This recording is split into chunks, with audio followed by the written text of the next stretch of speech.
దేవుడు మనల్ని ప్రేమించి ఇచ్చిన ఈ సందర్భంలో, ఈ సమయమందు ఆయన వాక్యాన్ని మనం ధ్యానించుకుందాం.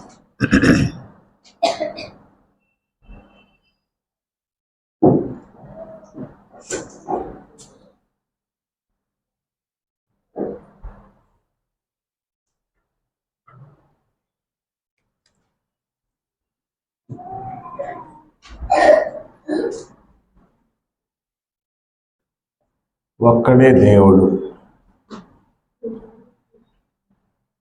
అంటే ఎలా, లేదా ఒక్కడే దేవుడు అంటే అర్థం ఏమిటి? ఒక్కడే దేవుడు లేదా ఒక్కడే దేవుడు అంటే అర్థం ఏమిటి అనేది బోధిస్తున్నటువంటి బోధకునికి, ఆ బోధ వింటున్నటువంటి స్థానిక సంఘానికి అత్యంత ప్రాముఖ్యమైనటువంటి విషయం.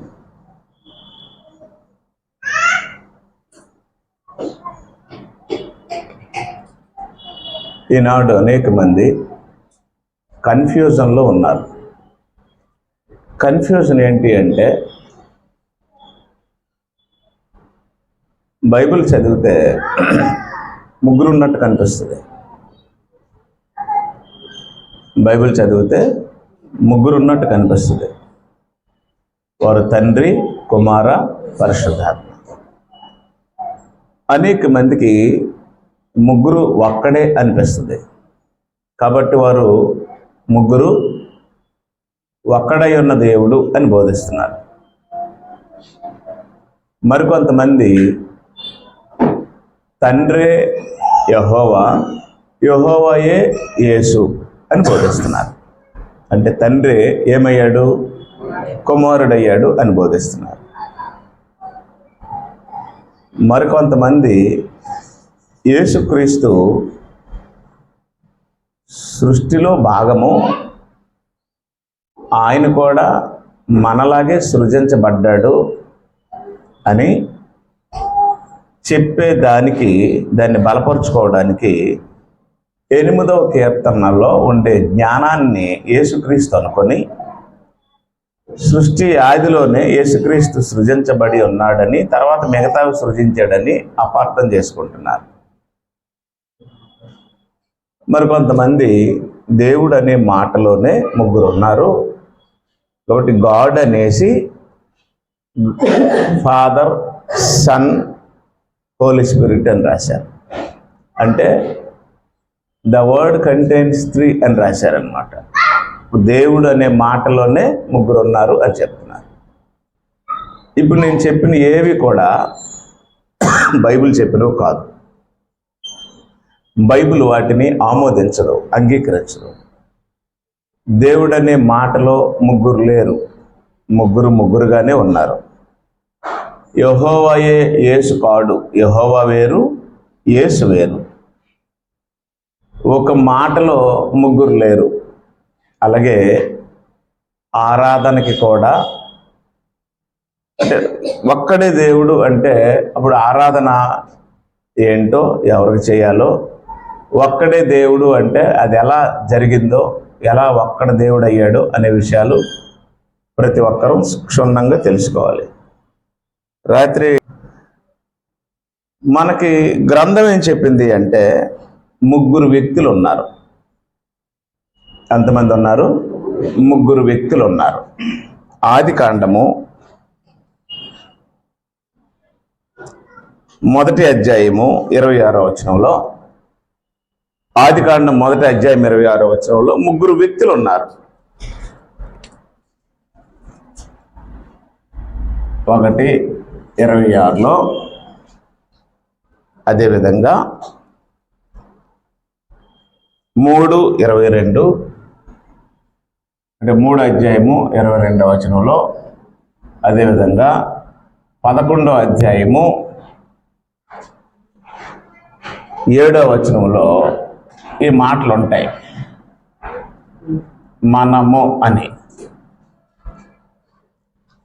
మనము అనే మాటలు ఉంటాయి. ఇప్పుడు యోహాను సువార్త 14:23లో యోహాను సువార్త 14:23లో మేము అనే మాట ఉంటుంది. మనము లేదా మేము అనే మాటలు ఉంటాయి. మనము మేము అంటే ఒక్కడికి మించ బహువచనం.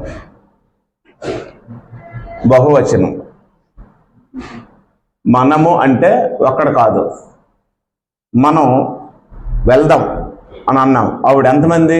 ఒక్కడ కాదు. అప్పుడు హిబ్రూలో ఈఎల్ అంటే దేవుడు, ఏల్ ఏకవచనం, ఈఎల్ఓ హెచ్ఏఎం ఎలోహీం అన్న దేవుడు బహువచనం.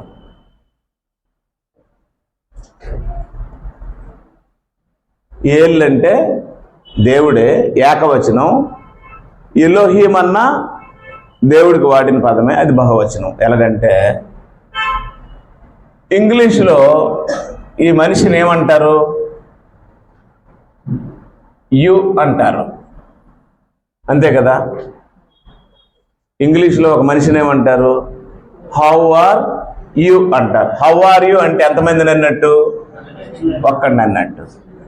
ఇదే ఇంగ్లీష్లో ఇద్దరు మనుషుల్ని యు అంటారు. అప్పుడు హౌ ఆర్ యు అంటే ఎంతమందిని అన్నట్టు? ఇద్దరిని అనొచ్చు, ఎంతమందిని అనొచ్చు. హౌ ఆర్ యు అని అంటే ఎంతమందిని అన్నట్టు? మీకు అర్థం అట్లా. ఈయన ఒక్క ఆయన కనిపించారు, హౌ ఆర్ యు అని అన్నాను, అప్పుడు ఎంతమందిని అన్నట్టు? ఒక్క ఆయన. ఇప్పుడు ఈయనతో పాటు 10 మంది ఉన్నారు, హౌ ఆర్ యు అన్నాను, అప్పుడు ఎంతమందిని అన్నట్టు? అందరిని అన్నట్టు. అంటే యు అనేది ఒకరికి ఉపయోగపడుతుంది. యు అనే మాట ఒకరికి అనొచ్చు, ఒకరికి మించి అనొచ్చు. అంటే అర్థమైందా? అంటే అలాగేంటంటే ఇది ఏళ్ళన్నా ఎలోహీం అన్నా ఇది గౌరవంగా వాడే మాట. గౌరవం. నీవు మీరు, నీవు మీరు. అంటే అర్థమైందా? నీవు మీరు. నీవు అంటే ఏంటి? సింగులర్. మీరు అంటే ఏంటి? సింగులరే, గౌరవం. నీవు అంటాను నిన్ను, మీరు అంటాను ఆయన్ని. పాయింట్ అర్థమైందా? నీవు అని ఎందుకు అంటున్నాను? చిన్నోడు కాబట్టి. మీరు అని ఎందుకు అంటున్నాను? గౌరవం ఇవ్వాలి కాబట్టి. ఇక్కడ మీరు అంటే ఆయనతో పాటు మరొక 4, 2, 3 ఉన్నారనా? కాదు. దేన్ని బట్టి? గౌరవం. అలాగనమాట. ఎలోహీం అనేది ప్లోరల్ అంటే ఆ వ్యక్తిని ఏం చేస్తున్నాం? గౌరవిస్తున్నాం. అలాగనమాట. అప్పుడు చాలా మందికి ఇది అర్థం అవ్వక ఏమనుకున్నారంటే ఎలోహీం అంటే ప్లోరలో, ఇందులో 3 ఉన్నారు అని అనుకున్నారు. మీకు అర్థమైందా? చిన్న నీవు రా అన్నాను అంటే ఎంతమందికి చెప్పాను? ఒకరికే చెప్పాను, అవునా? మాస్టర్ గారు మీరు రండి అని చెప్పాను అన్నాను, ఎంతమందికి చెప్పాను? ఒకరికే చెప్పాను. ఇప్పుడు నీవు అనడానికి మీరు అనడానికి తేడా ఏంటి? నీవు అంటే ఒక్కడినే అన్నాను, మీరు అన్నది ఒక్కడినే అన్నాను. పాయింట్ అర్థమైందా? నీవు అన్నా ఒక వ్యక్తినే, మీరు అన్నా ఒక వ్యక్తినే. అప్పుడు ఈ మీరు అనేది ఏంటి? ప్లోరల్. నీవు అనేది ఏంటి? సింగులర్. కానీ ఇక్కడ దేవునికి వాడే ఈ బహువచనం ఆ ఒక్క వ్యక్తిగా వాడారు. అలాగన్నమాట. కాబట్టి దేవుడు అంటే ఈ వరల్డ్లో 3 లేరు. నీవు అంటే ఒక్కడే, మీరు అన్నా ఒక్కడే. అలాగా హీబ్రూలో ఏలన్నా ఎలోహీం అన్నా ఒక్కడే. ఇంగ్లీష్లో యు అన్నా ఒక్కడిని అనొచ్చు లేదా ఇద్దరిని అనొచ్చు, అలాగనమాట. ఆ రకంగా మనం ఆలోచిస్తే బైబిల్లో ఒకడికి మించి ఉన్నట్టు ఈ వచనాలు తెలియజేస్తున్నాయి. ఇప్పుడు ఆదికాండం 1:26 వచనం మనం ఎన్నోసార్లు చదివాం. ఏమని రాసి ఉంటది? మనము మన స్వరూపము చెప్పున, మన స్వరూపమందు మన పోలిక చెప్పున నరులను చేయదు అన్నాడు. అది ఏంటది? అది బహువచనం. అక్కడ ఎలాగన్నాడు? ఉయ్ అని ఉంటది, లేదు అజ్ అని ఉంటది, అవునా? ఇప్పుడు ఉయ్ అంటే, అజ్ అంటే ఇంకేం మాట్లాడతారమ్మా ఈ ఇద్దరికి మించి ఉన్న వాళ్ళకి?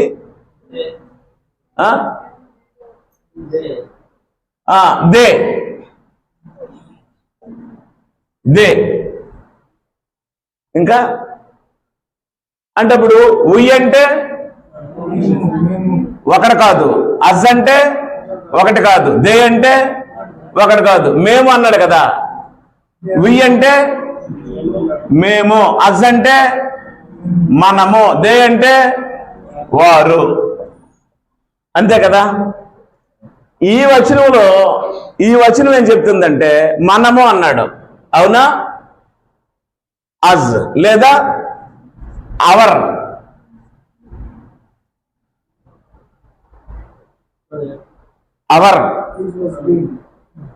మేషారు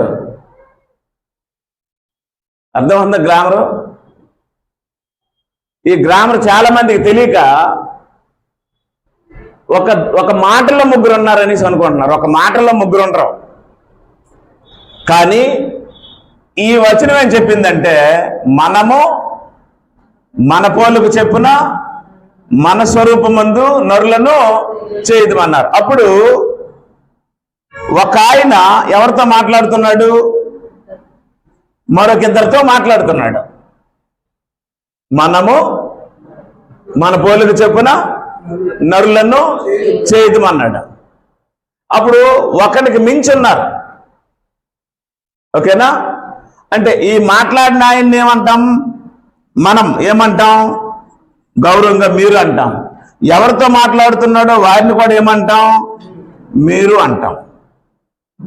ఈ మీరు ఎలోహిం, ఈ ఎలోహిం మిగతా వ్యక్తులతో మాట్లాడుతున్నాడు. ఈ ఎలోహిం అనేది మీరు అనే గౌరవార్థమైన వర్డ్ మాట, ఓకేనా? అప్పుడు ఆయన ఇంకొక ఇద్దరితో ఏం మాట్లాడుతున్నాడు అంటే మనము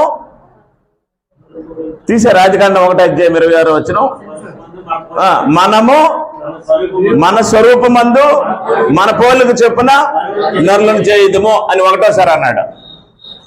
3:22 వచనంలో, ఆదికాండం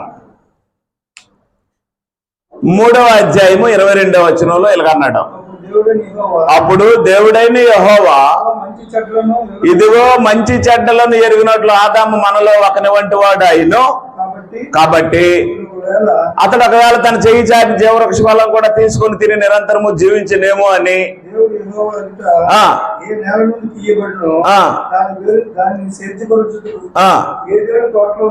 20 ఒక్క నిమిషం అండి, ఏం చదువుతున్నారు? ఆదికాండము 3:22 వచనం. అప్పుడు దేవుడైన యెహోవా ఇదిగో మంచి చెడ్డలను ఎరిగినట్లు ఆదాము మనలో ఒకని వంటి వాడాయినో అన్నాడు, అవునా? ఇక్కడ మన అంటే, ఇక్కడ మన అనేది వ్యక్తి గౌరవార్థమైంది కాదు, వ్యక్తులకు సంబంధించింది. మీకు పాయింట్ అర్థమైందా? ఇక్కడ మన అనేది ఒక్కడు లేడు, ఒక ఆయన ఇంకెవరితో మాట్లాడుతున్నాడు. ఇక్కడ వ్యక్తులు ఉన్నారు. కాబట్టి ఆదాము మనల్లో ఒకని వంటి వాడాయిను అని చెప్పాడు. 11:7 వచనంలో ఆదికాండము, గనుక బాబేలు గోపురాన్ని వారు అనుకున్నట్టు కట్టేస్తున్నారు, గనుక మనము దిగిపోయి అన్నాడు. ఇక్కడ మనం అనేది పర్సన్ ప్లూరాలిటీ కాదు. ఇక్కడ మరొక ఆయన కొంతమందితో మాట్లాడుతున్నాడు. కాబట్టి ఈ గోపురాన్ని ఆపాలంటే, ఈ పనిని ఆపాలి అంటే మనము దిగిపోయి అన్నాడు. పాయింట్ అర్థమైందా? మీరు, నీవు అనేవి దేనికి సంబంధించినవి? ఒక వ్యక్తి సింగులర్ ప్లూరల్కి సంబంధించినవి. ఒక వ్యక్తి గౌరవానికి, ఘనతకి, మర్యాదకి సంబంధించినవి. కానీ ఇక్కడ మనము, వారు అనేవి ఒక వ్యక్తికి సంబంధించినవి కావు. ఇవి ఒక వ్యక్తిని మించి అక్కడ ఇంకా వ్యక్తులు ఉన్నారు అన్న విషయాన్ని తెలియజేసేవి. ఓకేనా? కాబట్టి ఇప్పుడు ఎంతమంది ఉన్నారు? బైబిల్ చెప్పింది. ఆదికాండము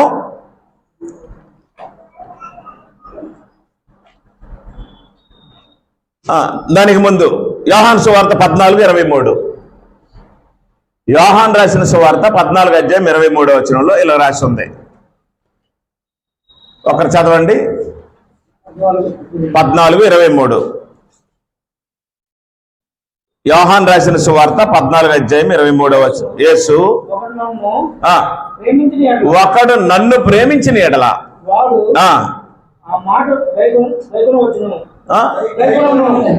ఒకడు నన్ను ప్రేమిస్తే నా మాట గైకొనును. నా తండ్రి వారిని ప్రేమించును, నేను వారి యొద్దకు వచ్చి వాని మీద మళ్ళీ చదువు.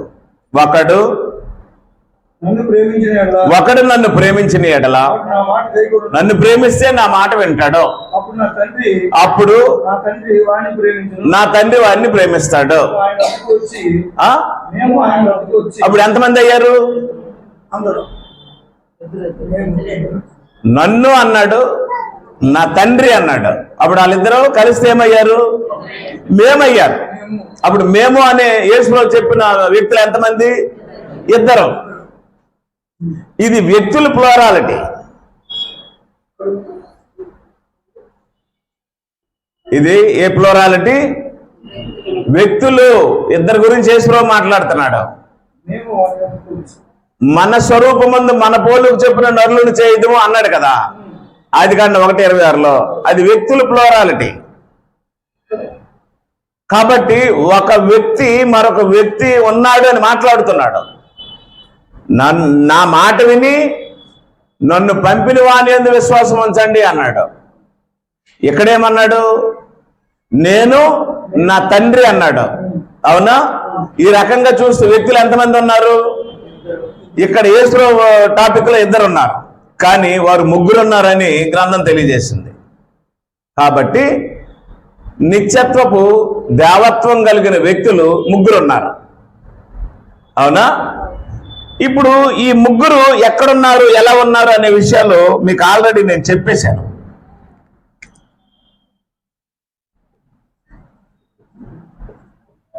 నిత్యత్వంలో ముగ్గురు ఉన్నారు.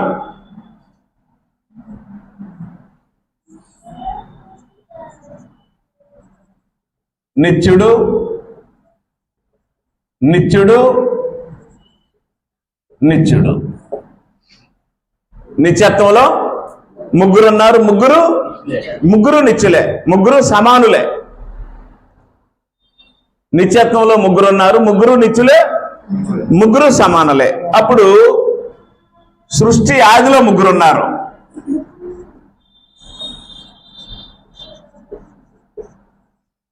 సృష్టిని సృజించినప్పుడు ముగ్గురు ఉన్నారు. దేవుడు, వాక్యము, ఆత్మ, పరిశుద్ధాత్మ, ముగ్గురు ఉన్నారు. అప్పుడు మూడవదిగా పాత నిబంధన చరిత్రలో ముగ్గురు ఉన్నారు. దేవుడు, యెహోవా, క్రీస్తు ఆత్మరూపి పరిశుద్ధాత్మ డైరెక్ట్. అంటే ఇలాగున 7 సందర్భాల్లో ముగ్గురు ఉన్నట్టు రాసి ఉంది. మనం పత్రికలు చదివితే తండ్రి అయిన దేవుని నుండి కుమారుడైన యేసుక్రీస్తు నుండి మీకు కృపయు సమాధానం కలుగును గాక అని ఉంటది. అంటే అలాంటి వ్యక్తులు ఎంతమంది ఉన్నారని 7 సందర్భాల్లో బైబిల్లో రాసి ఉంది. ఆ 7 అలాంటి వ్యక్తులు ముగ్గురు ఉన్నారని 7 సందర్భాల్లో రాసి ఉంది. ఆ 7 సందర్భాల్లో ప్రత్యేకించి పేతురు, పౌలు, యోహాను కూడా వారు ముగ్గురు ముగ్గురు ముగ్గురు అని రాశారు. నిత్యత్వం నుండి ప్రకటన గ్రంథం వరకు. ప్రకటన గ్రంథం 1వ అధ్యాయం చదివేసి అప్పుడు మళ్ళీ మనం లెసన్లోకి వెళ్ళిపోతాం. యోహాను రాసిన ప్రకటన 4-5 వచనాల్లో ఇలా రాసి ఉంది. ఆసియాలోనున్న 7 సంఘములకు శుభమని చెప్పురు ఆయనది. వర్తమాన భూత భవిష్యత్ కాలములలో ఉన్నవాని నుండి, అంటే ఆయన దేవుడు, ఆయన సింహాసనము ఎదుటనున్న 7 ఆత్మల నుండి ఆయన పరిశుద్ధాత్మ, నమ్మకమైన సాక్షి, మృతుల్లో నుండి ఆది సంభూతుడిగా లేచిన వాడును ఆయన యేసుక్రీస్తు. అంటే యోహాను కూడా ఎంతమంది ఉన్నారని చెప్తున్నాడు? ముగ్గురు. అప్పుడు మోషే ఎంతమంది ఉన్నారని చెప్తున్నాడు? మన స్వరూపమందు మన పోలుకు చెప్పిన నరులను చేయదము అన్నది ఎవరు రాశారు? మోషే రాశాడు కదా ఆదికాండం.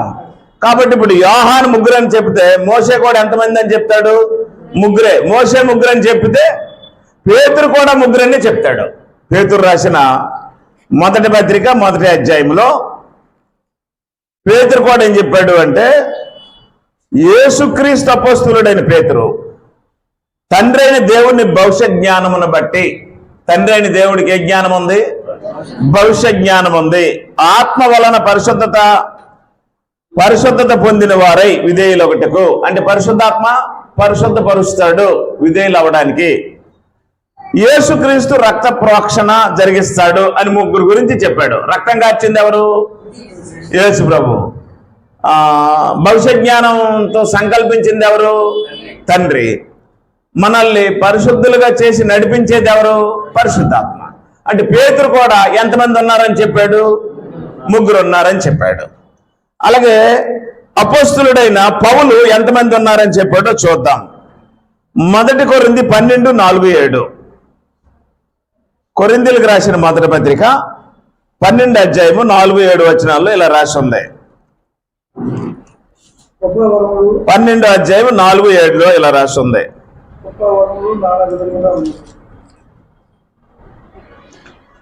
కృపావరములు నానా విధములుగా ఉన్నవి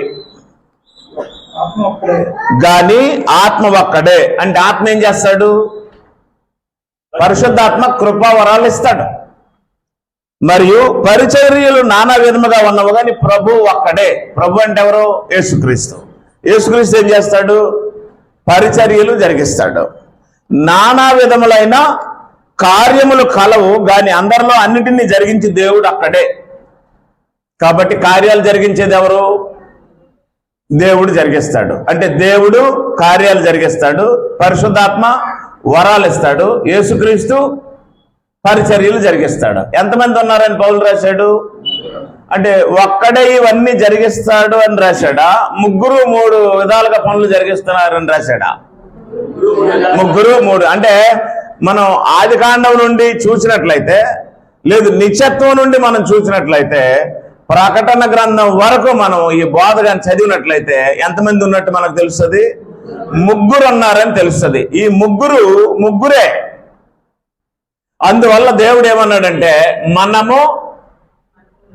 మనము మన పోలుకు చెప్పున అన్నాడు.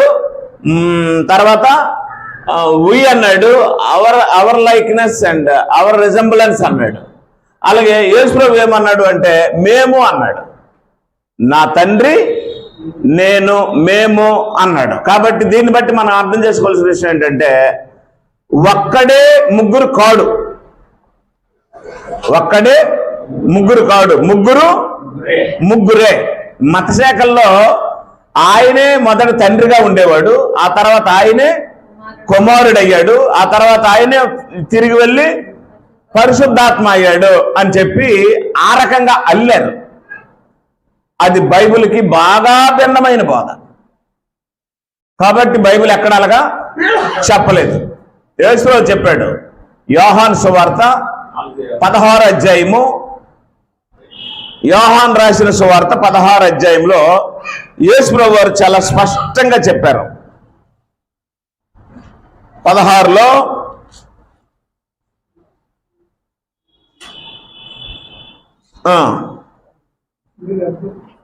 యోహాను రాసిన సువార్త 16 అధ్యాయము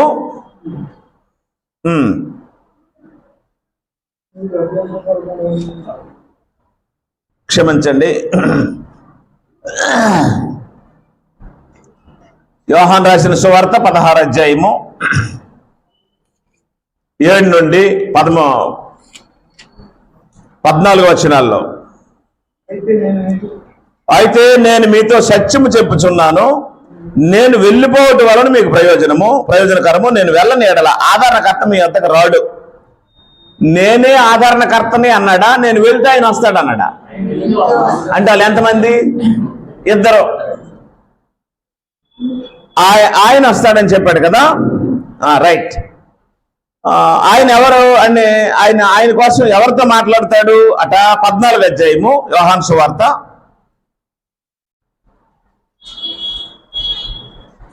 యోహాను సువార్త 14 అధ్యాయం 16వ వచనంలో, నేను తండ్రి ఆదరణకర్త. ఆ ఒక్క వచనంలో ఎంతమంది ఉన్నారు అమ్మా? చూడండి, యోహాను సువార్త 14 అధ్యాయము 6వ వచనంలో, నేను తండ్రిని వేడుకొందును. 16వ వచనంలో 14:16, నేను తండ్రిని వేడుకొందును, మీ వద్ద ఎల్లప్పుడూ ఉండుటకై ఆయన వేరొక ఆదరణకర్తను అనగా సత్యస్వరూపి యొక్క ఆత్మను అనుగ్రహించును అన్నాడు. నేను ఏమన్నాడు? నేను తండ్రి ఆదరణకర్త. నేను తండ్రి ఆదరణకర్త. మీకు అర్థమైందో లేదో? నేను తండ్రి ఆదరణకర్త. నేను అంటే ఎవరు? నేను అంటే రక్షణకర్త. తండ్రి అంటే ఎవరు? సృష్టికర్త. ఆదరణకర్త అంటే ఎవరు? పరిశుద్ధాత్మ. ఎంతమంది ఉన్నారు? 3 ఉన్నారు. గ్రంథంలో 3 ఉన్నారు. నన్ను ఒప్పించడానికి చాలా మంది ఫోన్లు చేసి ఒక్కడే 3 కదండి అని అంటారు. నేను ఒప్పుకున్నా ఎవరు ఒప్పుకోరు? బైబిల్ ఒప్పుకోదు. ఒక్కడే 3 కాదు. ఎంతమంది ఉన్నారు? 3 ఉన్నారు. వారు 3. అయితే వారు 3 నిత్యులే. వారు 3 నిత్యులే. వారు 3 పరిశుద్ధులే. వారు 3 యథార్థవంతులే. వారు 3 సమానులే. వారు 3 నీతిమంతులే. వారు 3 పాపరహితులే. వారు 3 ఆది అంతము లేనివారే. అలాంటి 3 వ్యక్తులు ఉన్నారని బైబిల్ చెప్పింది. బైబిల్ చెప్తే ఒప్పుకోకపోవడానికి మనం ఎవరమే? పాయింట్ అర్థమైందా? దేవుడు నిత్యుడే, యేసుక్రీస్తు నిత్యుడే, పరిశుద్ధాత్మ నిత్యుడే. దేవుడు పరిశుద్ధుడే, యేసుక్రీస్తు పరిశుద్ధుడే, పరిశుద్ధాత్మ పరిశుద్ధుడే. అలాగనమాట. అంటే ఒక అవగాహన ఏంటి అంటే, వారు 3, ఒక్కడే 3 కాదు. యెహోవాయే యేసు కాదు. వారు ఎంతమంది ఉన్నారు? 3. వాళ్ళ 3ని కలిపేసి నాటకాలు ఆడడానికి ఏ బోధకుడికి అవకాశం లేదు. అర్థమైందా? ఎంతమంది అని గ్రంథం చెప్పింది? 3 అని గ్రంథం చెప్తే మనం ఎంతమందిని అంగీకరించాలి? 3 ఉన్నారని అంగీకరించాలి. వారు 3. అయితే ఏదైనా తోటలో ఆదాము నిత్య జీవాన్ని కోల్పోయాడు. ఏదైనా తోటలో ఆదాము ఏం కోల్పోయాడు? నిత్య జీవాన్ని కోల్పోయాడు. ఏదైనా తోటలో 2 చెట్లు ఉన్నాయి. ఒకటి మంచి చెడ్డలు తెలివినిచ్చే వృక్షము, మరొకటి జీవవృక్షం. చేతికి అందినట్టే దేవుడు మంచి చెడ్డలు తెలివినిచ్చే వృక్షాన్ని పెట్టాడు, చేతికి అందినట్టే దేవుడు జీవవృక్షాన్ని పెట్టాడు. ఈ 2 ఆదాముకు దగ్గరలోనే ఉన్నాయి. తన చెయ్యి చాచి ఆ ఫలాలు తినేటట్లు అందుబాటులోనే ఉంచాడు దేవుడు. అవేమి ఆకాశం మీద లేవు, ఎక్కడున్నాయి? మనిషికి అందుబాటులోనే పెట్టాడు. ఓ ప్రక్కేమో మంచి చెడ్డలు తెలివినిచ్చే వృక్షం ఉంది, మరో ప్రక్కేమో జీవవృక్షం ఉంది. ఈ 2 మనిషికి అందుబాటులో ఉన్నట్టే పెట్టాడు దేవుడు. ఏదేని తోట భూమి మీద వేశాడు దేవుడు. భూమి మీద ఉన్న ఏదేని తోటల్లోనే దేవుడు రెండు వృక్షాలు ఒలిపించాడు. అనేక వృక్షాలు ఉన్నాయి, ప్రత్యేకంగా ఈ 2 ఉన్నాయి. ఈ 2 ఏంటి? మంచి చెడ్డలు తెలివినిచ్చే వృక్షం ఒకటి, జీవవృక్షం ఒకటి. ఈ చెట్టు ఫలాలు తింటే ఏమొస్తుంది? మంచి చెడ్డ వస్తుంది. ఈ చెట్టు ఫలాలు తింటే ఏమొస్తుంది? జీవం వస్తుంది. ఈ 2 మనిషికి చెయ్యి చాపి తీసుకున్నంత దగ్గరలో పెట్టాడు దేవుడు. ఆదాము మంచి చెడ్డలు తెలివినిచ్చే వృక్ష ఫలాలు తిన్నాడు. ఏమొచ్చింది? మంచి చెడ్డల జ్ఞానం వచ్చింది. అప్పుడు దేవుడు ఏం చేశాడు అంటే, ఒకవేళ ఆదాము తన చెయ్యి చాచి జీవవృక్ష ఫలాలు కూడా తీసుకొని తిని నిరంతరము జీవించునేమో అని ఆదాముని తోటలో నుంచి తరిమేశాడు. అంటే ఆదాము చెయ్యి నరికేశాడా, ఆదాముని తోసేశాడా? ఆదాముని తోటలో ఉండకుండా ఏం చేశాడు? బయటికి పంపించేశాడు. అప్పుడు బైబిల్ చదువుతున్న ప్రతి ఒక్కరికి అర్థం అవ్వాల్సిన విషయం ఏంటి అంటే, ఆదాము జీవాన్ని కోల్పోయాడు. ఆదాము ద్వారా వచ్చే భూలోకం అంతా జీవానికి ఏమయ్యారు? దూరం అయిపోయారు. దేవుని వలన కలుగు జీవములో నుండి వేరుపరచబడ్డారు అనట్లండి. అంటే ఇప్పుడు మనుషులకి ఒక చెట్టు ఫలాలు తినడం వల్ల ఏమొచ్చింది? మంచి చెట్ల జ్ఞానం వచ్చింది. 2వ చెట్టు ఫలాలు తింటే ఏమొస్తుంది? జీవం వస్తుంది. దేవుడు అది ఆయన్ని తినకుండా చేసేసి బయటికి తోసేసాడు. కాబట్టి ఇప్పుడు మానవులకి ఏమి లేదు? జీవం లేదు. పాయింట్ అర్థమైందా? ఇప్పుడు మానవులకి ఏం కావాలి? జీవం కావాలి. మంచి చెట్లు తెలివి అక్కర్లేదు, అది ఉంది. మంచి చెట్లు తెలివి ఉంది, అది అక్కర్లేదు. కానీ ఏం కావాలి? జీవం కావాలి. ఎవరికి కావాలి? ఎంతమందికి కావాలి అంటే, ఎంతమంది భూమి మీద ఉన్నారో అంతమందికి ఏం కావాలి? జీవం కావాలి. యేసుక్రీస్తు భూలోకానికి ఎందుకు వచ్చాడు? దేవుడు లోకమును ఎంతో ప్రేమించెను కాగా ఆయన తన అద్వితీయ కుమారునిగా పుట్టిన వారి యందు విశ్వాసం ఉంచి ప్రతి వాడు నిత్య జీవం పొందినట్లు ఆయనను అనుగ్రహించును అన్నాడు. యేసుక్రీస్తు భూలోకానికి ఎందుకు వచ్చాడు?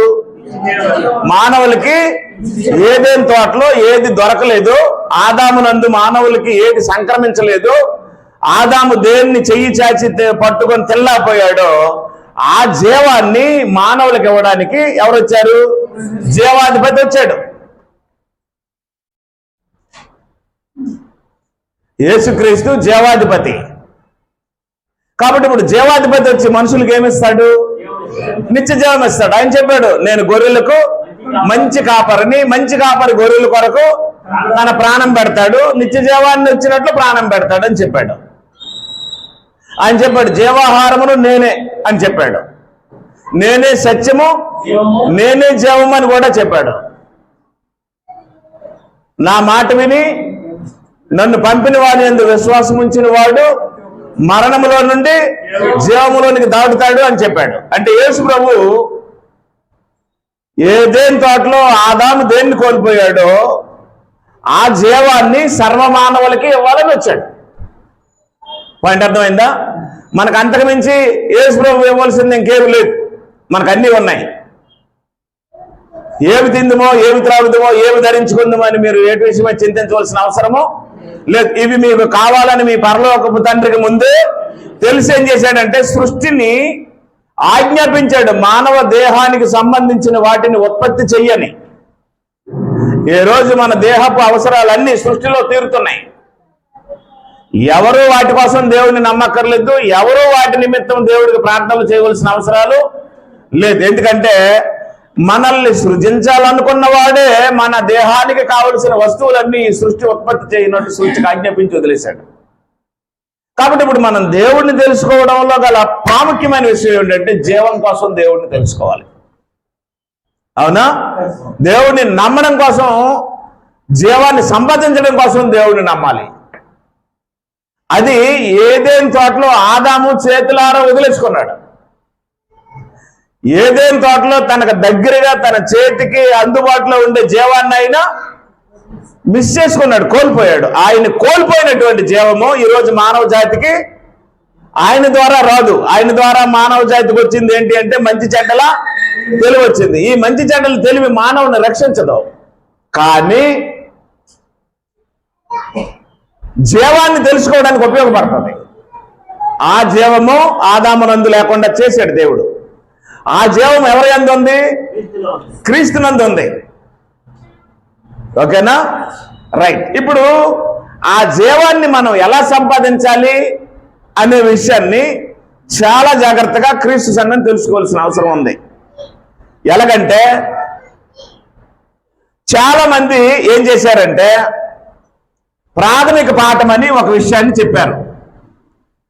ప్రాథమిక పాఠం అని ఒక విషయాన్ని చెప్పి దానికి హెడ్డింగ్ ఏం పెట్టారంటే దేవుని గూర్చిన సత్యము అని హెడ్డింగ్ పెట్టారు. వాళ్ళ దగ్గర 22 లెసన్స్ ఉంటాయి. దేవుని గూర్చిన సత్యం మొదలుకొని క్రీస్తు సంఘం వరకు 22 పాఠాలు ఉంటాయి. ఒక బ్యాచ్ ఉన్నారు. ఆ బ్యాచ్ లో ఉన్నటువంటి ప్రాథమిక పాఠాలను హెడ్డింగ్ పెడతారు.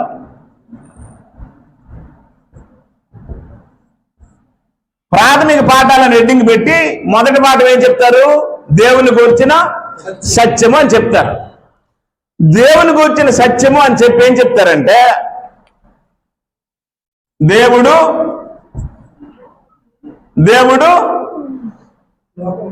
పరిశుద్ధుడు, ఒక రెఫరెన్స్ వేస్తారు. దేవుడు నీతిమంతుడు,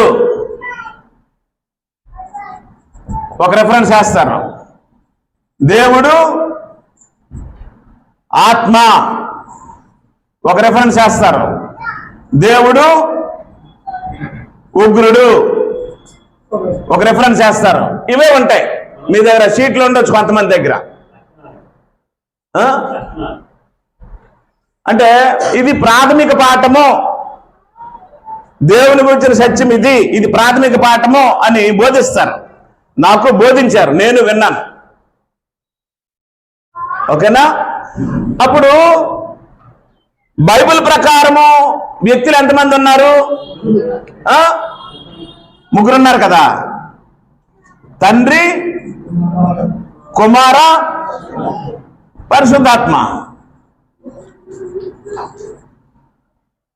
ఎవరికి సంబంధించిన లక్షణాలు ఇవి? ఎవరికి సంబంధించిన లక్షణాలు ఇవి? ముగ్గురికి ఉన్నాయి ఈ లక్షణాలు. లేవా? ముగ్గురికి లేవా? పరిశుద్ధత ఒకడికే ఉందా? ముగ్గురికి ఉందా? నీతి ఒకడికే ఉందా? ముగ్గురికి ఉందా? యథార్థత ఒకడికే ఉందా? ముగ్గురికి ఉందా? ఉగ్రత ఒకడే చూపిస్తాడా? ముగ్గురు చూపిస్తారా? ముగ్గురు చూపిస్తారు. దేవుడు ఉగ్రత చూపించిన సందర్భాలు ఉన్నాయి. అననీయ సప్పీరాలు అబద్ధం ఆడితే స్పాట్ లోనే పరిశుద్ధాత్మలు చంపేశాడు. పరిశుద్ధాత్మ ఉగ్రత చూపిస్తాడు. రేపు యేసు ప్రభు వచ్చినప్పుడు ఆయన ఉగ్రతని తట్టుకునే శక్తి భూమి మీద ఏ మానవుడికి లేదు. అంటే దేవత్వం ఉన్న వ్యక్తులకి ఈ లక్షణాలన్నీ ఉంటాయి. పాయింట్ అర్థమైందా? దేవత్వం ఉన్న వ్యక్తులకి ఈ లక్షణాలన్నీ ఉంటాయి. దీన్ని ప్రాథమిక పాఠము అని చెప్పి అక్కడక్కడ ఉన్నటువంటి ఈ పరిశుద్ధుడు, నీతివంతుడు, ఉగ్రుడు, ఆత్మస్వరూపి, సర్వాంతర్యామి, సర్వోన్నతుడు అనే ఈ వచనాల్ని అక్కడక్కడ ఉన్నటువంటి దేవుని గుణ లక్షణాలన్నిటినీ పోగేసి ఇది ప్రాథమిక పాఠము అని చెప్పారు, చెప్తున్నారు కూడా. అసలు ప్రాథమిక పాఠం ఏంటో మర్చిపోయారు. అసలు ప్రాథమికంగా మానవులు చెప్పుకోవాల్సినటువంటి పాఠం ఏంటో వారు ఫైండ్ అవుట్ చేయలేకపోయారు. ఇప్పుడు చెప్పితే వినే స్థితిలో కూడా లేరు. రైట్. ఇప్పుడు యేసు ప్రభువే చెప్పాడు. యోహాను సువార్త 17వ అధ్యాయము 3వ వచనం. యోహాను రాసిన సువార్త 17వ అధ్యాయం 3వ వచనం. అద్వితీయ సత్యదేవుడు అయిన నిన్నును నీవు పంపిన నన్నును ఎరుగుటయే. రైట్. ఇప్పుడు ప్రాథమికంగా ఒక మనిషికి ఏం తెలియాలి? హలో, ఏదేన్ తోటలో కోల్పోయిన నిత్య జీవాన్ని మానవులు సంపాదించాలి అంటే, ఆ క్రీస్తునందున్న నిత్య జీవాన్ని మానవుడు అనుభవించాలి అంటే, సంపాదించాలి అంటే, స్వాధీనం చేసుకోవాలి అంటే ప్రాథమికంగా తెలియవలసినది ముగ్గురు వ్యక్తులకు ఉండే లక్షణాలు తెలియాలా? దేవుడు అద్వితీయుడని తెలియాలా? యేసు ప్రభువే చెప్పాడు. ఏమని? అద్వితీయ సత్యదేవుడు అయిన నిన్నును నీవు పంపిన యేసుక్రీస్తును ఎరుగుటయే. రైట్. ఇప్పుడు చెప్పండి, ప్రాథమిక పాఠం ఏంటి? ప్రాథమికంగా ఒక మనిషికి క్రైస్తవుడు అవడానికి తెలియవలసినటువంటి ప్రాథమిక విషయం ఏమిటి అంటే, దేవుడు ఒక్కడే. దేవుడు ఒక్కడే. ఒక్కడే దేవుడు అని తెలిస్తే నీకు నిత్యజీవం. నీకు ముగ్గురు దేవుళ్ళు ఉన్నారని తెలిస్తే నిత్యజీవం ఉండదు. ఒక్కడే దేవుడు అన్నది నిత్యజీవం. ఇప్పుడు నిత్యజీవము ఏదేని తోటలో ఉండే చెట్లో ఉందా, క్రీస్తు బోధలో ఉందా? అది సంగతి. ఇప్పుడు క్రీస్తు బోధలో ఎంతమంది అద్వితీయులు ఉన్నారు? ఒక్కడే. అద్వితీయులు ముగ్గురాలు కలుగుతారు. అద్వితీయుడు అంటే ఒక్కడే అంటే అర్థం. ద్వితీయుడు లేడు. రెండో వాడు అలాంటి వాడు మరిలేడు. కాబట్టి దేవుని గుణ లక్షణాలు పరిశుద్ధుడు, నీతిమంతుడు, యథార్థవంతుడు, సర్వాంతర్యామి, సర్వశక్తిమంతుడు, సర్వజ్ఞాని అన్న గుణ లక్షణాలు తెలిస్తే నిత్యజీవం వస్తుందా? దేవుడు అద్వితీయుడు అని తెలిస్తే నిత్యజీవం వస్తుందా? కాబట్టి ఇప్పుడు గుణ లక్షణాలు ఎంతమందికి ఉన్నాయి? ముగ్గురికే ఉన్నాయి. కానీ అద్వితీయుడు ఎంతమంది? ఒక్కడే అద్వితీయుడు. ఆ బాధ ఎవరికైతే తెలుస్తుందో వాడు క్రైస్తవులు.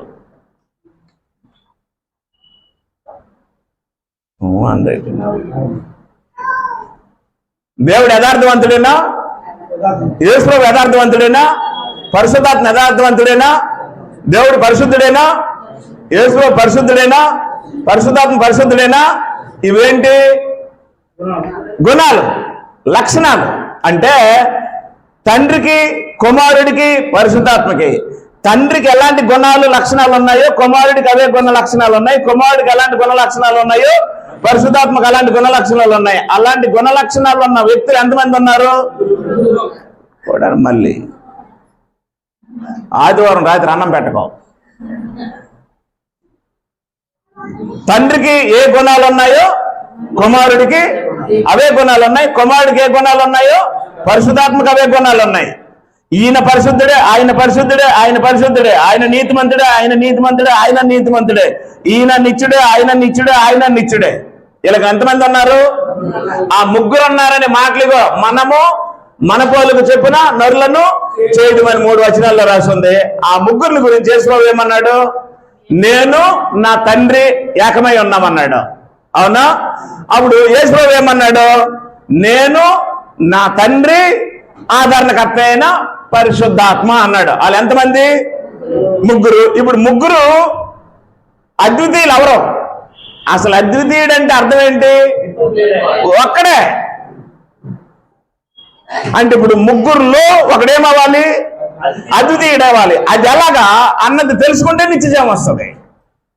ఏదేని తోటలో ఆదాము చేతికి అందినంత దూరంలో ఉన్న నిత్యజీవాన్ని ఆదాము కోల్పోతే, ఆదామునందు మానవ జాతి ఏది కోల్పోయి పోపులయ్యారో ఆ నిత్య జీవాన్ని క్రీస్తు బోధలో పెట్టాడు దేవుడు. ఆ నిత్య జీవాన్ని క్రీస్తు బోధిస్తే అదే నిత్య జీవాన్ని అపోస్తలులు బోధించారు. అవునా? యోహాను రాసిన మొదటి పత్రికలో అపోస్తలుడైన యోహాను ఏమన్నాడు? యోహాను రాసిన మొదటి పత్రిక మొదటి అధ్యాయములో ఇలాగ రాసి ఉంది, జీవవాక్యమును గూర్చినది ఆది నుండి ఏది ఉందో, మేమేది విన్నామో, కన్నులారా ఏమి చూచామో, ఏది నిదానించి కనుగొన్నామో, మా చేతులు దేనిని తాకి చూచాయో అది మీకు తెలియజేస్తున్నాము. ఆ జీవము ప్రత్యక్షమైన తండ్రి యొద్ద నుండి మీకు ప్రత్యక్షమైన మాకు ప్రత్యక్షమైన నిత్య జీవం మేము చూచి ఆ జీవమును గురించి సాక్ష్యం ఇచ్చుచు దానిని మీకు తెలియజేస్తున్నాము అన్నాడు. అంటే అపోస్తలులు ఎవరితో నడిచారు, ఎవరితో భోజనం చేశారు, ఎవరితో మాట్లాడారు, ఎవరితో కలిసిమెలిసి ఉన్నారు అంటే డైరెక్ట్ గా చెప్పేశారు, మేము కలిసి ఉన్నది, మేము మాట్లాడింది, మేము టచ్ చేసింది నిత్య జీవాన్ని. అవునా? ఆదామునందు నిత్య జీవం ఉందా? క్రీస్తునందు నిత్య జీవం ఉందా? క్రీస్తునందు నిత్య జీవం ఉందంటే అందులో ఉందని ఆయన బోధలో ఉంది. ఆ బోధ ఆయన ఎవరికి ఇచ్చాడు? అపోస్తలులకు ఇచ్చాడు. ఇప్పుడు అపోస్తలులు ఏం బోధించారు? క్రైస్తవులకు ముగ్గురు దేవుళ్ళని బోధించారా, ఒక్కడే దేవుడు అని బోధించారా? కాబట్టి ఇప్పుడు క్రైస్తవులకు నిత్య జీవం రావాలంటే దేవుడిని ఏమని నమ్మాలి? అద్వితీయుడని నమ్మాలి. దానికి సంబంధించి కొన్ని పూర్వపు మూల వచనాలు చెప్తాను.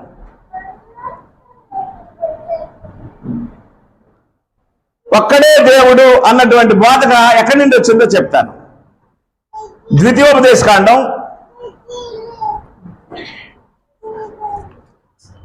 4వ అధ్యాయం 6వ వచనం. ద్వితీయోపదేశకాండం 4వ అధ్యాయం 6వ వచనంలో ఇలా రాసి ఉంది. క్షమించండి, 6:4. ద్వితీయోపదేశకాండం 6వ అధ్యాయం 4వ వచనం. ఇశ్రాయేలు వినుము, అద్వితీయుడు అంటే అర్థము ఒక్కడే.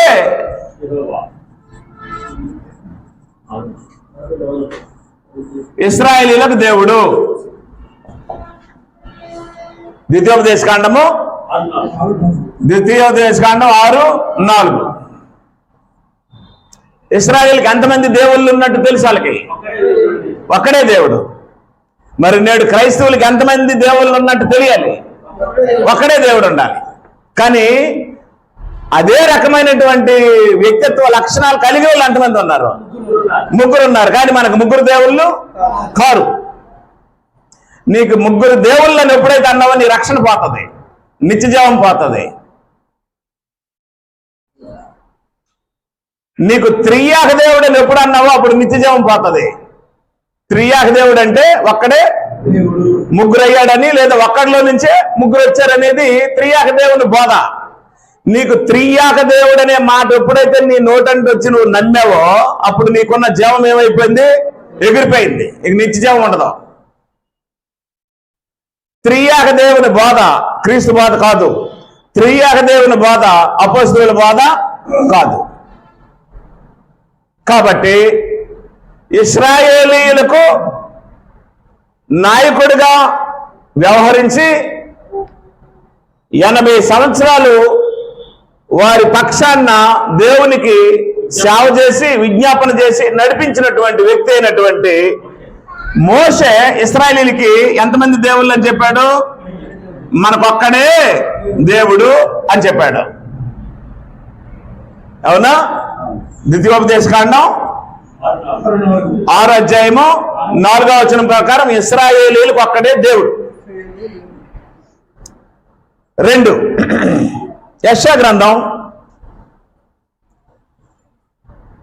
37:20.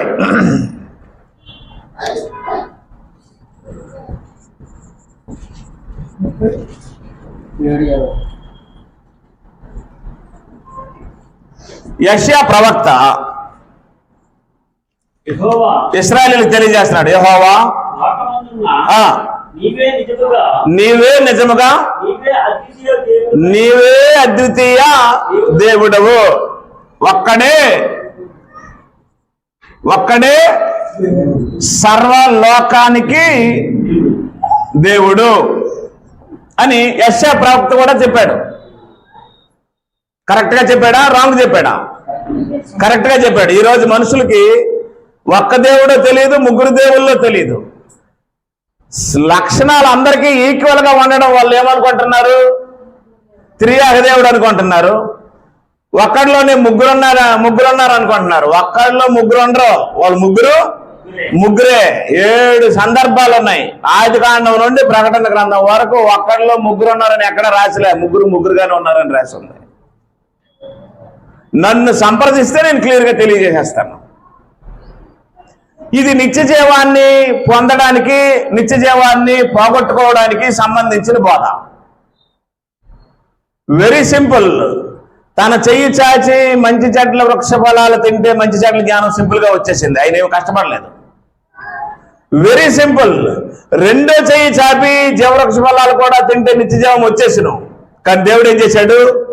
అడ్డేసి తోటలో నుండి తోలేశాడు. ఇప్పుడు అదే నిత్య జీవాన్ని క్రీస్తు బోధలో మనకు పెట్టాడు. క్రీస్తే చెప్పాడు, నిన్ను అద్వితీయుడిగా తెలుసుకున్న వారికే నిత్య జీవం అన్నాడు. అప్పుడు అద్వితీయుడు అంటే ఎంతమంది అవుతారని అర్థం? ఒక్కడే, ముగ్గురు దేవుళ్ళు కాదు కదా. పాయింట్ అర్థం అట్లా. లక్షణాలు ముగ్గురికి సమానంగా ఉన్నా సరే దేవుడు మాత్రము ఒక్కడే. అది ఎలాగైందో చెప్తాను మీకు. ఈయనకున్న లక్షణాలే ఆయనకు ఉన్నాయి, ఆయనకున్న లక్షణాలే ఆయనకు ఉన్నాయి. కానీ ముగ్గురు దేవుళ్ళు కారు మనకి. ఈ ముగ్గురికి సమానమైన లక్షణాలు ఉన్నా ఒక్కడే దేవుడు అని సంఘానికి తెలియాలి. అలా తెలిస్తే ఆ మానవులకి ఏమొస్తుంది? నిత్య జీవం వస్తుంది. అలా నమ్మకపోతే ఏమి రాదు? నిత్య జీవం రాదు. అంటే ఏదైనా తోటలో పోగొట్టుకున్న నిత్య జీవాన్ని క్రీస్తు బోధలో, అపోస్తలుల బోధలో పెట్టాడు దేవుడు. అర్థమైందమ్మా? కాబట్టి ఇప్పుడు క్రైస్తవులకు ఎంతమంది దేవుళ్ళని బైబిల్ చెప్పింది? చెప్తాను వరుసగా మీకు మొత్తం అన్ని. నిర్గమకాండము 20 అధ్యాయము 1-3 వచనాలు.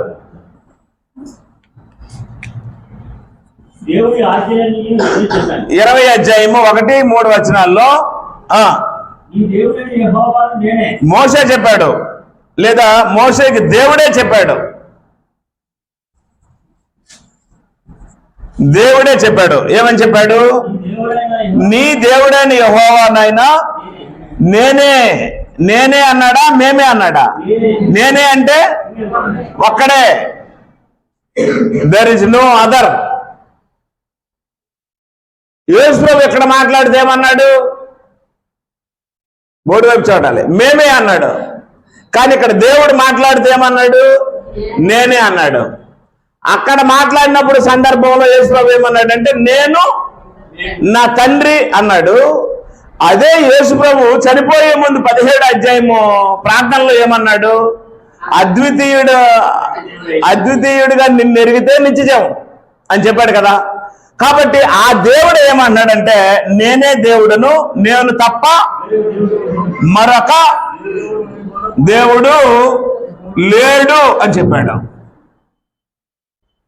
మరొక దేవుడు లేడు అని చెప్పితే ఈయనకి పరిశుద్ధత లేదని చెప్పలేదు, ఆయనకి పరిశుద్ధత లేదని చెప్పలేదు. ఆయనకి పరిశుద్ధత ఉంది, ఈయనకి పరిశుద్ధత ఉంది. కానీ ఈయనకి పరిశుద్ధత ఉంది, కానీ ఈయన ఒక్కడే దేవుడు. అది ఎలాగో ప్రతి మనిషికి తెలియాలి. అదే అపోస్తలుల బోధ. కాబట్టి ఏం చెప్పాడు అంటే నేను తప్ప వేరొక దేవుడు నీకు లేడు, అసలు ఉండకూడదు. పైన ఆకాశం అందు కానీ, భూమి మీద కానీ, భూమి క్రింద నేల యందు కానీ ఉండకూడదు. ఇశ్రాయేలీలందరికీ ఒక్కడే దేవుడు. యేసు ప్రభువుని రాళ్ళతో కొట్టి చంపడానికి గల కారణం ఏంటి? రాళ్ళతో కొట్టడానికి గల కారణం ఏంటంటే యేసు ప్రభువుని రాళ్ళు పట్టుకొని కొట్టడానికి రావడానికి గల కారణం ఏంటి అంటే నువ్వు దేవుడితో సమానుడిగా చేసుకుంటున్నావు. మాకు ఆల్రెడీ దేవుడు ఉన్నాడు అంటున్నారు వాళ్ళు. ఇశ్రాయేలుకి ఎంతమంది దేవుడు ఉన్నట్టు బోధ ఉంది? ఒక్కడే దేవుడు ఉన్నట్టు బోధ ఉంది. వాళ్ళకి రెండో దేవుడు ఉండవలసిన అవసరము మరి లేదు. వాళ్ళు చెప్పింది సత్యమే, మాకు దేవుడు ఉన్నాడు అంటున్నారు వాళ్ళు. ఇశ్రాయేలుకి 2 దేవుళ్ళు ఉండవలసిన అవసరము లేదు. అలాగే క్రైస్తవులకు కూడా ఒక్కడే దేవుడు. మనకిద్దరు దేవుళ్ళు ఉన్నట్టు బైబిల్ ఎక్కడ చెప్పలేదు. కానీ ఆ ఒక్క దేవుడికే ఉన్న లక్షణాలు ముగ్గురికే ఉన్నట్టు బైబిల్ చెప్పింది. అలాగే ముగ్గురికి సమానమైన లక్షణాలు ఉన్నా మనకు ముగ్గురు దేవుళ్ళు ఎవరు? మనకి ఒక్కడే దేవుడు. అది ఎలాగో మీకు క్లియర్ చేస్తాను. రోమీలకు రాసిన పత్రిక 3వ అధ్యాయం 20వ వచనం. పౌలు రోమీలకు రాస్తూ ఇలాగన్నాడు,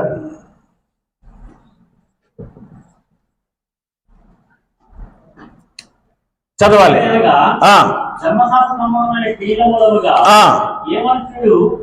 ఆయన దృష్టికి నీతిమంతుడని తీర్చబడు.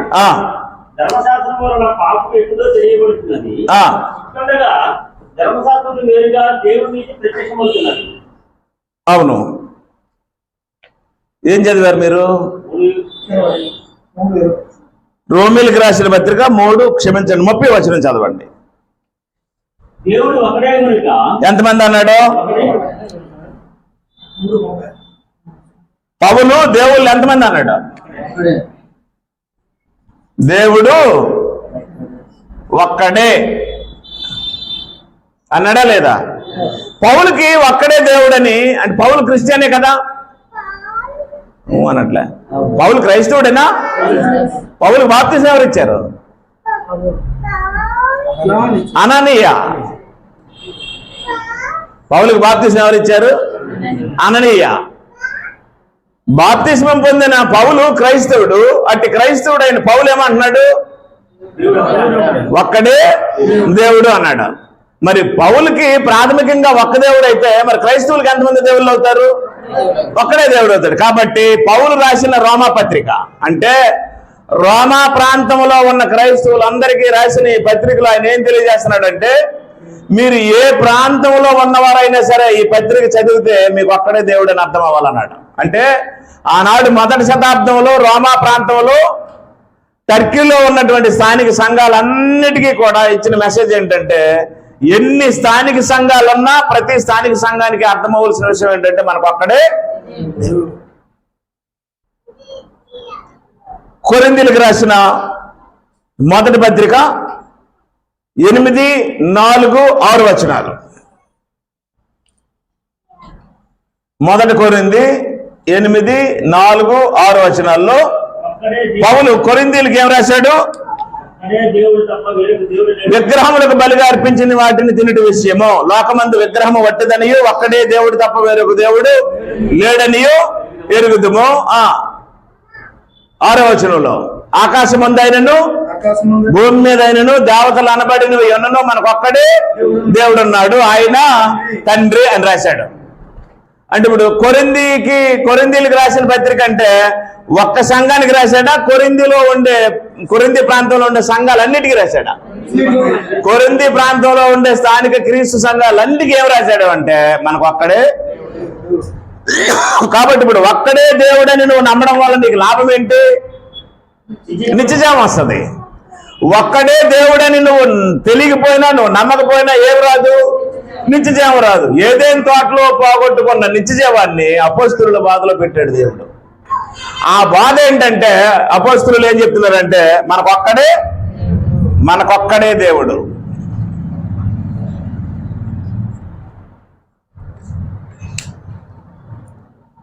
గలతీయులకు రాసిన పత్రిక 3:20.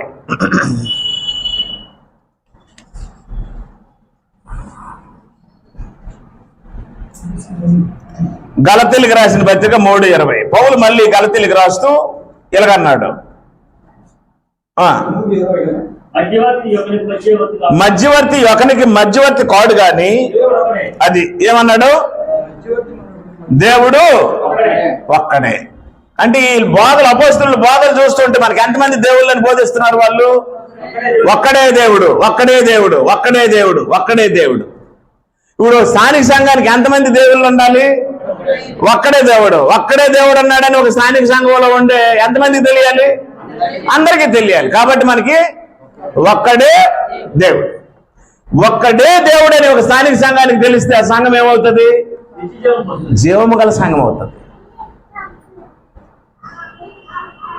1 తిమోతి 2:5.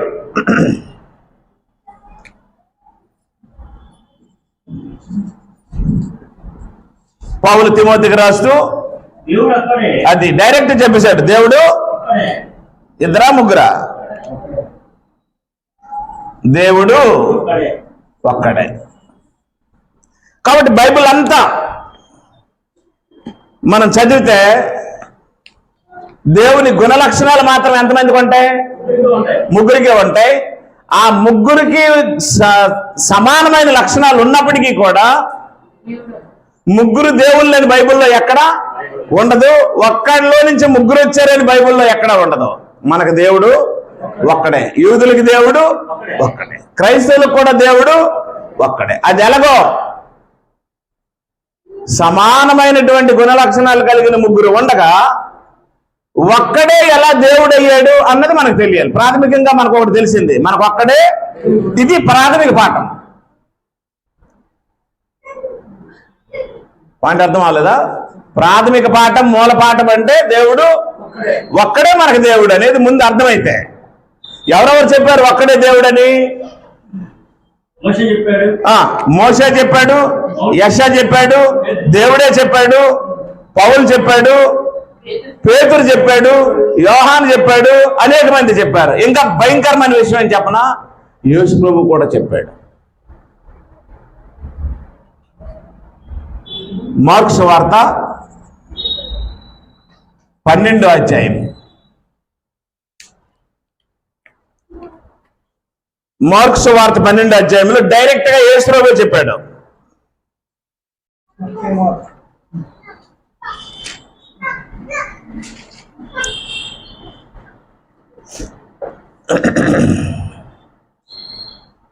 మార్కు సువార్త 12వ అధ్యాయం 28 నుంచి చదువుదాం. శాస్త్రుల్లో ఒకడు వచ్చి వారు తర్కించుట విని ఆయన వారికి బాగుగా ఉత్తరం ఇచ్చునని గ్రహించి ఆజ్ఞలన్నిటిలో ప్రధానమైనది ఏదని ఆయన అడిగను. అందుకు యేసు ప్రధానమైనది ఏదనగా, ఓ ఇశ్రాయేలు వినుము, మన దేవుడైన ప్రభు. యాక్చువల్గా అక్కడ యెహోవా అని రాయాలి, క్రొత్త నిబంధన యెహోవా అని రాయలేదు. ఇది ఎక్కడది? ద్వితీయోపదేశకాండం 6వ అధ్యాయం 4వ వచనం 2 దేశంలో చెప్తున్నాడు. అంటే ఎవరు చెప్పింది? దేవుడు మోషేకి చెప్పింది, ఇప్పుడు యేసు ప్రభు చెప్తున్నాడు. మోషేకి చెప్పిందే చెప్తున్నాడు, కానీ మోషే చెప్పినట్టు చెప్పలా. మోషే ఎలా చెప్పాడు? ఓ ఇశ్రాయేలు వినుము, మన దేవుడని యెహోవా అద్వితీయుడని యెహోవా అని చెప్పాడు. అదే విషయాన్ని యేసు ప్రభు ఏం చెప్పాడు? మన దేవుడైన ప్రభు అన్నాడు. అంటే అక్కడ ఏం తీసేశాడు? యెహోవాని పేరు తీసేసి ఆ స్థానంలో ఏమని చెప్పాడు? ప్రభు అని పెట్టాడు పెద్ద అక్షరాల్లో. క్రొత్త నిబంధనలో పరిశుద్ధాత్మ యెహోవా పేరు రాయించలేదు. ఓకేనా? దత్తత చేయబడిన వారికి తండ్రి నాయన అని రాయించాడు. కాబట్టి ఇప్పుడు మనం ఆయన ఏమని సంబోధించాలి? నాయన, తండ్రి అని సంబోధించాలి. అలా సంబోధించినట్లు ఇంకో విషయం ఏంటంటే, ఇక్కడ పెద్ద అక్షరాలతో ప్రభు అనే ఉంది కదా అని మళ్ళీ ప్రార్థనలో కూడా ప్రభు అని చేయకూడదు. ఆయన ఇప్పుడు ప్రభు కాదు, మనకి ప్రభు ఎవరు? యేసుక్రీస్తు. అప్పుడు యేసు ప్రభు చెప్పిన ప్రభు ఇప్పుడు మనకేమయ్యాడు? తండ్రి అయ్యాడు. ఈ మెలకువలు తెలియాలి. కాబట్టి యేసు ప్రభు ఏమన్నాడంటే 29లో, అందుకు యేసు ప్రధానమైనది ఏదనగా, ఓ ఇశ్రాయేలు వినుము, మన దేవుడైన ప్రభు అద్వితీయ ప్రభువు. అంటే ఇప్పుడు దేవుడు ఏమి దేవుడయ్యాడు? అద్వితీయుడయ్యాడు. అద్వితీయుడు అంటే అర్థం ఏంటి? ఒక్కడే. అప్పుడు యేసు చెప్పాడు, నీ పూర్ణ హృదయంతో, నీ పూర్ణ ఆత్మతో, నీ పూర్ణ వివేకముతో, నీ పూర్ణ బలముతో నీ దేవుడైనా, నీ దేవుళ్ళైనా అన్నాడా? నీ దేవుడైనా అన్నాడా? నీ దేవుడైనా ప్రభువును ప్రేమింపవలనది అన్నాడు. కాబట్టి ఇప్పుడు క్రైస్తవులకి ఒక్కడే దేవుడని, ఆయనే అద్వితీయుడని, ఆయనే ఒక్కడని యేసు ప్రభువే చెప్పాడు. అయితే ఇది చెప్పడానికి గల కారణం చెప్తాను. మత్తయి సువార్త, మత్తయి రాసిన సువార్తలో ఒక్కడే దేవుడు అనేది నమ్మితే నీకు వచ్చినటువంటి బోధ, నా లాభం.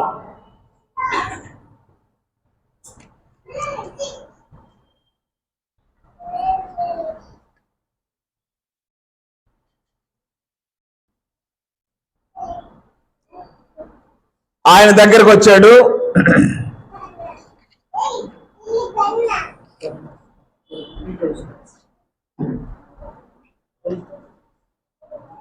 మత్తయి సువార్త 19వ అధ్యాయం 16 నుండి.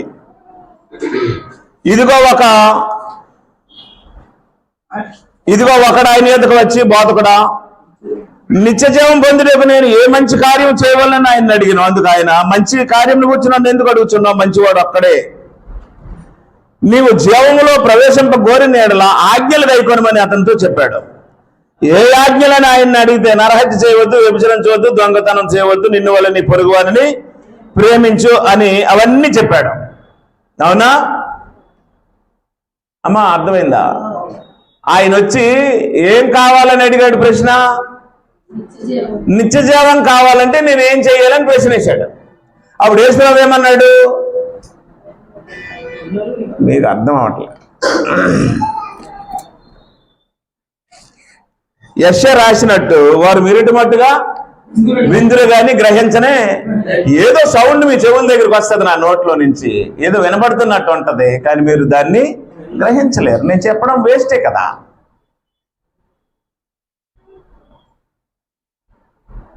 Some sound carrying something to your ears, but you are not hearing the message, giving your ears to the sound. There is no benefit.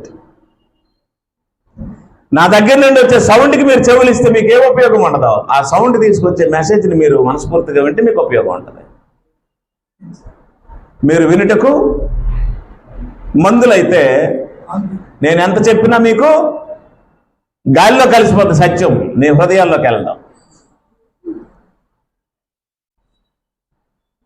సరే, మీరు వినకపోయినా సరే చెప్పవలసిన బాధ్యత నా మీద ఉంది. మీకు అర్థం అవ్వకపోయినా సరే చెప్తాను. ఒక యవనుడు వచ్చి యేసుప్రభుని ఒక ప్రశ్న అడిగాడు. ఏమని? నిత్య జీవాన్ని పొందాలంటే నేను ఏం చెయ్యాలని అడిగాడు. అప్పుడు యేసుప్రభు ఏం చెప్పాడు? ఆజ్ఞలు గైకొను అన్నాడు. అవునా? ఆజ్ఞలు గైకొను అని యేసుప్రభు చెప్పాడు కదా. అప్పుడు ఆజ్ఞలన్నింటిలో మొదటిదేది దేవుడు అద్వితీయుడు అన్నది. రెండోది నిన్ను వలె నీ పొరుగు వారిని ప్రేమించన్నది. ఇప్పుడు నిత్యజీవం పొందాలంటే ఆజ్ఞలు గైకొనాలి.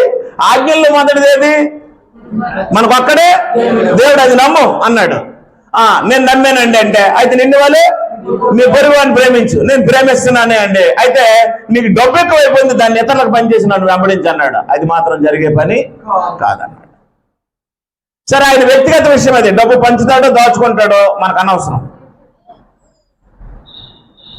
నిత్య జీవం కావాలని నువ్వు యేసుప్రభు దగ్గరికి వస్తే యేసుప్రభు ఒకటి చెప్తాడు, నేను దేవుడిని అని చెప్పడం.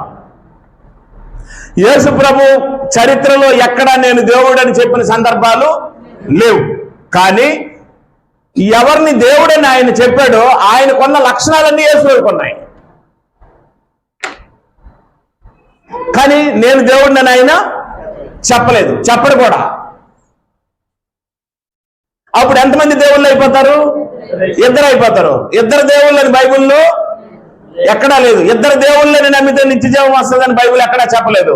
ఒకటి చెప్పింది, అద్వితీయ సత్యదేవుడు అయిన నిన్నును నీవు పంపిన యేసుక్రీస్తును ఎరుగుటయే అది ఆజ్ఞలన్నింటిలో ప్రధానమైనది. అయితే వచ్చిన యవనస్తుడు అయిన ధనవంతుడు ఏమడిగాడంటే, బోధకుడా, నిత్యజీవం పొందాలంటే what must I do to get the eternal life అని అడిగాడు. యవనస్తుడైన ఏ రిచ్ మ్యాన్ వచ్చాడు, బోధకుడా, what must I do to get eternal life అని అడిగాడు. తెలుగులో ఏమని అడిగాడు? నిత్యజీవం పొందడానికి నేను ఏం చేయాలని అడిగాడు. అప్పుడు యేసుప్రభు ఏమన్నాడు? ఫాలో ద కమాండ్స్ అన్నాడు. ఆజ్ఞల్ని అనుసరించి అన్నాడు. అప్పుడు ఆజ్ఞలను అనుసరించని యేసుప్రభు చెప్పితే మొదట అనుసరించవలసిన ఆజ్ఞ ఏది? ఆజ్ఞలు ఉన్నాయా? ఆజ్ఞల్లో సీరియల్ ఉంటాయా? సీరియల్లో మొదటి ఆజ్ఞ ఏది? సీరియల్ అన్నాను కదా. సీరియల్ అంటే సీక్వెల్ గా వచ్చేవి. ఏ సార్, 1 2 3 4 5 6 7 8 9 10 ఇది కదా ఆర్డర్. ఆజ్ఞలు పాటించి అన్నాడు కదా. ఆజ్ఞలు పాటించినప్పుడు మొట్టమొదటి నుంచి పాటించాలా, కింద నుంచి పాటిస్తాడా? మొట్టమొదటి నుంచి పాటించవలసి వస్తే మొదటి ఆజ్ఞ ఏది? నీకొక్కడే దేవుడు, అది కదా. కాబట్టి ఇప్పుడు నిత్య జీవానికి దేన్ని ముడిపెట్టాడు?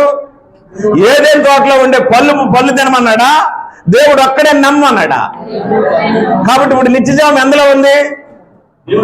క్రీస్తు బోధలో ఉంది. ఆ క్రీస్తు అపోస్తలులకు అప్పగించిన బోధలో ఉంది. ఈ అపోస్తలుల బోధ, క్రీస్తు బోధ ఏంటి అంటే నీకొక్కడే దేవుడు. మరి నీకు కూడా ఆ దేవునికి ఉన్న లక్షణాలే ఉన్నాయి కదా. నువ్వు కూడా ఆ దేవునికి కలిగిన లక్షణాలతోనే పులుగు పుచ్చుకొని వచ్చావు కదా. నువ్వు కూడా ఆయనతో సమానుడివే కదా అని అంటే యేసు ప్రభు ఏమంటాడు తెలుసా? అఫ్ కోర్స్, కానీ మనకొక్కడే దేవుడు అంటాడు. మరి నీకు కూడా పరిశుద్ధత ఉంది కదా, నీకు కూడా నీతి ఉంది కదా, నువ్వు నీతిమంతుడివే కదా, నువ్వు యథార్థవంతుడివే కదా, నువ్వు ఎక్కడ పాపము చేయలేదు కదా, ఆయనకున్న లక్షణాలన్నీ నీకు కూడా ఉన్నాయి కదా అని అంటే అప్పుడు యేసు ప్రభు ఏమంటాడు తెలుసా? ఆ దేవుడే నీకు దేవుడు, ఆ దేవుడే నాకు దేవుడు అన్నాడు. ఇది ఎలాగ యేసు ప్రభు అంటే, ముందు నువ్వు ఒక్కడే దేవుడు అని తెలుసుకో, ఆ తర్వాత ముగ్గురులో ఆయన ఒక్కడలుగా అయ్యాడో తెలుసుకుందాం అన్నాడు. మీ అందరికీ వందనాలు.